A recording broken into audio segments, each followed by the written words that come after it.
नमस्कार साथियों, नई सोच नई कहानी में आपका स्वागत है। आज मैं आपके लिए लाया हूँ एक नई और मनोरम कहानी। चलिए शुरू करते हैं। आज की कहानी के मुख्य किरदार हैं काकी। हमारी मुख्य किरदार काकी का नाम है उमा। उस दिन बड़े सवेरे जब शामू की नींद खुली तब उसने देखा घर भर में कोहराम मचा हुआ है।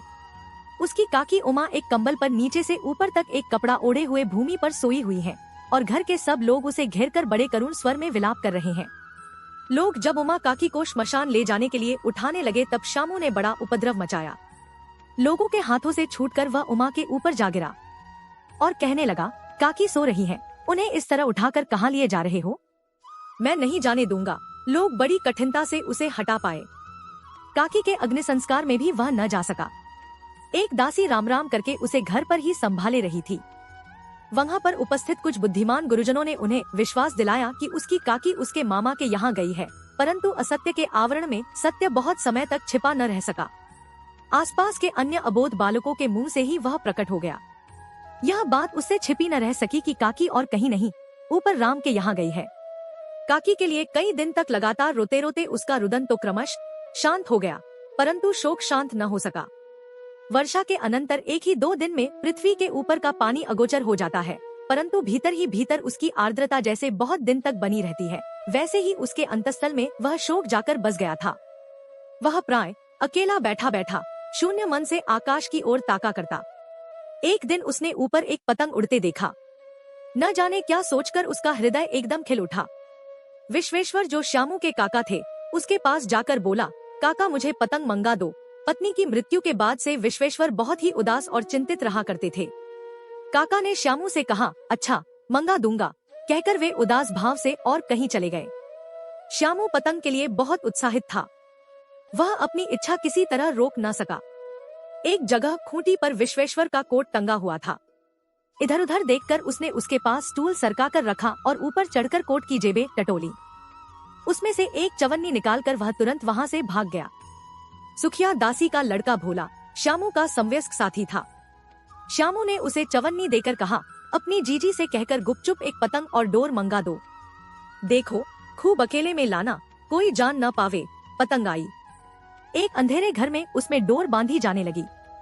शामू ने धीरे से कहा, भोला किसी से न कहो तो एक बात कहूँ। भोला ने सिर हिलाकर कहा, नहीं किसी से नहीं कहूँगा।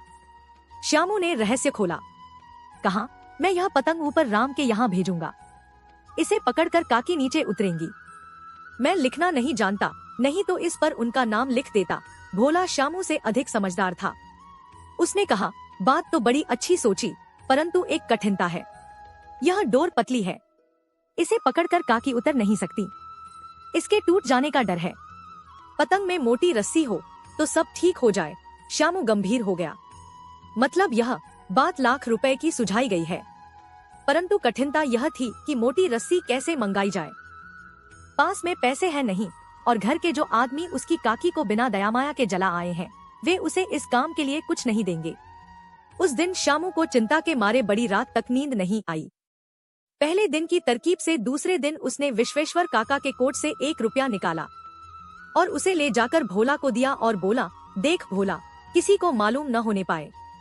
अच्छी अच्छी 2 रस्सियां मंगा दे, एक रस्सी ओछी पड़ेगी। जवाहिर भैया से मैं एक कागज पर काकी लिखवा रखूंगा, नाम की चिट रहेगी तो पतंग ठीक उन्हीं के पास पहुंच जाएगी। 2 घंटे बाद प्रफुल्ल मन से शामू और भोला अंधेरी कोठरी में बैठे बैठे पतंग में रस्सी बांध रहे थे। अकस्मात शुभ कार्य में विघ्न की तरह उग्र रूप धारण किए विश्वेश्वर काका वहां आ घुसे। भोला और शामू को धमकाकर बोले, तुमने हमारे कोट से रुपया निकाला है। भोला सकपकाकर एक ही डांट में मुस्बिर हो गया। बोला, शामू भैया ने रस्सी और पतंग मंगाने के लिए निकाला था। विश्वेश्वर ने शामू को 2 तमाचे जड़कर कहा, चोरी सीख कर जेल जाएगा। अच्छा तुझे आज अच्छी तरह समझाता हूँ, कहकर फिर तमाचे जड़े और कान मलने के बाद पतंग फाड़ डाला। अब रस्सियों की ओर देखकर पूछा, ये किसने मंगाई? भोला ने कहा, इन्होंने मंगारी थी। कहते थे इससे पतंग तान कर काकी को राम के यहाँ से नीचे उतारेंगे। विश्वेश्वर काका हदबुद्धि होकर वहीं खड़े रह गए। उन्होंने फटी हुई पतंग उठाकर देखी। उस पर चिपके हुए कागज पर लिखा हुआ था, काकी यह देखकर विश्वेश्वर काका को काफी अफसोस हुआ और उसने श्यामू को प्यार करते हुए कहा, श्यामू मुझे माफ करना, मैं तुम्हारे प्यार को समझ ना सका। पर श्यामू बेटे, यह सच है कि तुम्हारी काकी राम के पास चली गई है और वो वहाँ पर बहुत सुकून से है। तुम्हारी काकी की तबीयत हो हमेशा खराब रहती थी, वो अब वहाँ जाकर बिल्कुल ठीक हो गई है, इसलिए वो जब तक वहाँ रहेगी खुश और स्वस्थ रहेंगी। क्या तुम चाहोगे कि तुम्हारी काकी यहाँ आकर फिर से बीमार पड़ी रहें? श्यामू ने तुरंत कहा, नहीं।